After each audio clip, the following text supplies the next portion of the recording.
فيها وسبحان الله بكرة وأصيلا. magaalada Nairobi ee waddanka Kenya ayaa waxaa si weyn looga xusay munaasabadda Ciidul Fitriga iyadoo kumanaan muslimiin oo Soomaali u badan ay isugu soo baxeen goroomaha salaada ciida lagu dukanayay. goobaha sida weyn loogu soo baxay munaasabadda Ciidul Fitriga ayaa waxaa kamid ah barxadda weyn ee Sir Ali Club, barxadda kale ee Bangani Primary School iyo Islii High, iyadoo oo culimada Soomaaliyeed ee ugu caansan magaalada Nairobi ay dadka markaasi ku tujinayeen goobahaasi. Sir Ali Club ayaa waxaa dadka ku tujiyay Sheekh Maxamed Cabdi Umul oo kamid ah culimadiinka ugu waaweyn dalkan Kenya.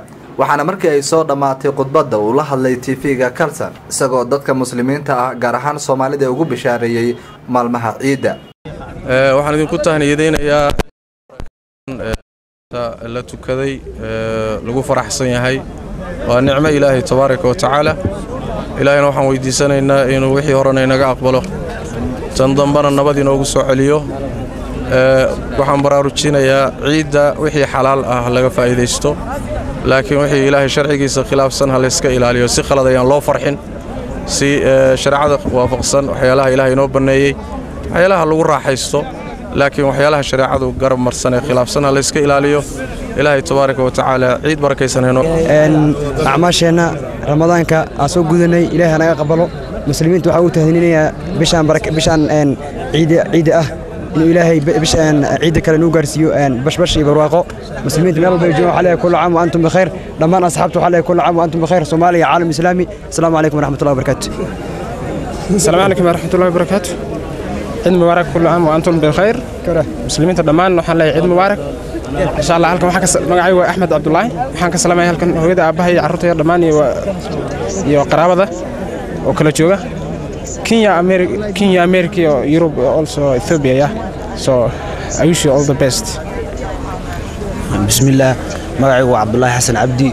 المسلمين توحنا لها ميري شوغانبا كل عام وأنتم بخير. قارها رمضة الصوماليات. هلكن وحكا سلام هيا ولا راهي يوم شوغ أمريكا يا قرابة يوروب شوكتا حاليا كل عام وأنتم بخير. السلام عليكم ورحمة الله وبركاته. السلام عليكم. مقعي محمد عبد الفيل عبد النور. waxaan salaamayaa muslimiinta oo dhan ciid mubaarak baa leen ciid wanaagsan. Soomaalida oo dhan waan salaamayaa dalkii dibadda waxa jooga muslimiinta oo dhan. Assalaamu calaykum waraxmatullaah. Bismillahir rahmaanir rahiim. Wassalatu wassalamu ala rasuulillah sallallahu alayhi wasallam. magacaygu waxa la yiraahdaa Cabdiqaadir Cabdi Cali oo jooga Nairobi. waxaan inta ka salaamayaa dhammaan muslimiinta meel kasta ay joogaan. waxaan dhahayaa ciid wanaagsan ciid mubaarak maal ciidayn.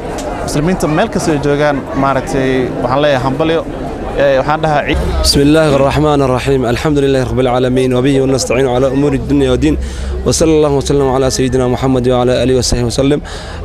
السلام عليكم ورحمة الله وبركاته. ضمان أمة الصومالية وحلا عيد ونكسن عيد إن شاء الله تعالى إلهي نبضنا وجرسيو مدك لو حلا ولا الله الصومالية ميرول بجوجان خلاف كني جوجيان أو إلهي كعبصدان oo islaamka mid waay ciida ay mid ka dhigaan oo khilaaf ka joojiyaan ma leeyahay. dhammaan waan salaamayaa insha Allah ummadda Soomaaliyeed meel wada joogaan waxaan leeyahay salaanta islaamka. Assalaamu alaykum warahmatullahi wabarakatuh. gaar ahaan waxaan salaamayaa ehelada meel ay joogaan wajazaakumullahu khayran. aan leeyahay assalaamu alaykum warahmatullahi wabarakatuh. kullu aam biqaad ciida kala bashbash iyo barwaaqo. Abdullahi Ahmed Nuur, Kalsan TV, magaalada Nairobi.